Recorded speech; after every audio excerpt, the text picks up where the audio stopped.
Hi, this is LOC Studios and I'm Osi. I know most of us, if we're given the resources to start up our own business or build a dream team, we'll pick the skilled people, dedicated people, rich and famous. We'll pick the elite people in the kind of business that we want to build, not Jesus. You see, when you read Luke chapter 6, verse 12 to 16, it talks about how Jesus prayed for the whole night just to pick 12 people. The first person that he picked was Peter. You know, when you look at Peter's journey and the way Peter behaves, this guy is hot-tempered. Just a bibi kakra na both. Every little thing just pissed Peter off. This is a guy who went to Jesus and asked, when your enemy sin against you or does something against you, how many times should you forgive the person? This really shows you what and how he was thinking as a person. But Jesus just picked him. You know, the next person Jesus picked was Judas Iscariot. You know, who would want to build a dream team and pick the second person who will betray him as somebody who wants him to be part of the team? I'm sure someone will betray you, would rather pick the person last. But you know, Jesus picked Judas Iscariot. If you study Judas Iscariot, you realize that this guy is a thief, but his own is like a street thief. He can sell anything for money. This is how it is. Like, these are people that when you hang your things over there, they can just come and pick it and just sell it for peanut. That was the kind of lifestyle Judas was living. And then the next people Jesus picked was James and John. When you look at James and John's attitude, is just like Peter. But these people, every little thing gets them pissed. When they went to Samaria and then Samaria people did not receive them all, they were telling Jesus that they should pray and then let fire come from heaven and come and consume them. And these people were really hot-tempered, but Jesus didn't look at these kind of characters, but he picked them. I'm sure most of us will not even go close to these people. The next person Jesus picked was Thomas. This guy did not believe anything. If you even tell him A, he has to measure the A, look at the length of A, understand what is A, who wrote A before A. This guy didn't believe anything. He has to check it physically, spiritually, but Jesus picked him. If you look at the next person Jesus picked was Matthew. Matthew was a tax collector. Who would want to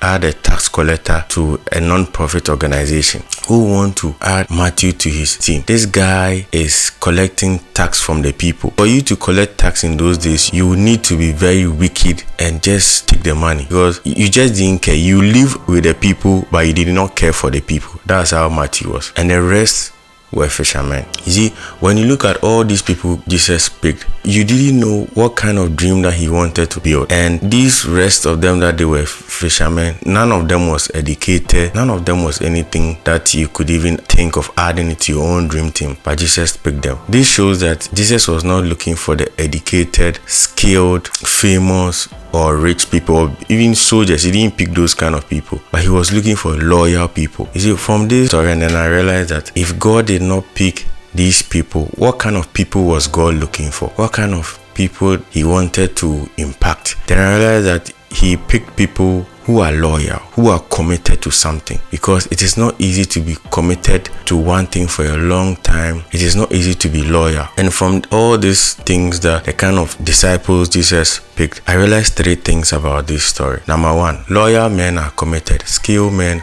are committed with what they get from you. You see, when you have a loyal person, they would put their dreams aside and follow your own. They will make sure that whatever you are planning or you want to do, you will get what you want. When you see, when you look at the Spite group of companies, especially UTV, and there's this one guy in his company that I really admire, Father Dixon. This guy he's not really known, but he's the one pulling the strings. Do you get me? He's very calm, and then he's just behind the scene. He enjoys being behind the scene because he knows where the Spite is going. So he will put his effort, his commitment behind him. So these are the things that when you look at it, you feel so happy, like, wow, somebody really knows where this guy is going, so he's really committed. Number two, loyal men will forgive you, but skilled men will not. You see, loyal men, they understand that you make mistakes. Certain things do happen, so they'll give you room to make mistakes. But skilled men, little mistakes, they are moving to the next company, because their loyalty is not with you. Their loyalty is what they get from you. These are things that when you look at, it makes you even marvel. The third third one is loyal men know that they are not the best, but they know that loyalty is a skill. You see, most people don't value loyalty, but when you are building a very big brand or a very big team that you want to take a really long time to have an impact, you need loyal men. You know, when you look at Coke company, you could realize that their formula for making Coke has always been kept a secret, and they are trying to make sure it is being kept a secret. These are people who are loyal and committed to their dream so much that they still even keep it a secret. No matter how you try to mix, it will not be the same, but it will look similar. Do you get me? So loyalty is a skill. When you are building a team and you don't see loyalty as a skill, it goes a long way to worry you. You see, when you are building a team, you need to loyal people at the top and put skilled people under them. Because when a loyal person is on top and a skilled person is at the down, certain things or certain secrets are not let out. Because when a skilled labor is going, he takes everything. He takes the ideas, the experience with them. But loyal people are so loyal to you that they are not going anywhere. So they will make sure that certain secrets are not a leak out of the business. These are things that we need to take into consideration. You know, when you are building a team, you are trying to build something, you are trying to get somewhere, and you just have only one loyal person and your business is growing, don't shift the loyal person to somewhere. Don't feel like he's not skilled, so he will not be needed in this area. Put the loyal person at the top and put the skilled people under them, so that the loyal people, they are committed to your dream, so they will make sure that they pick the right person for the job. Just like Father Dixon and Despite, you will not know Father Dixon, but he's the one pulling the strings, doing a lot of things that most of us don't even know about. If God himself did not pick skilled people, soldiers, people who were rich and all those things, who are we?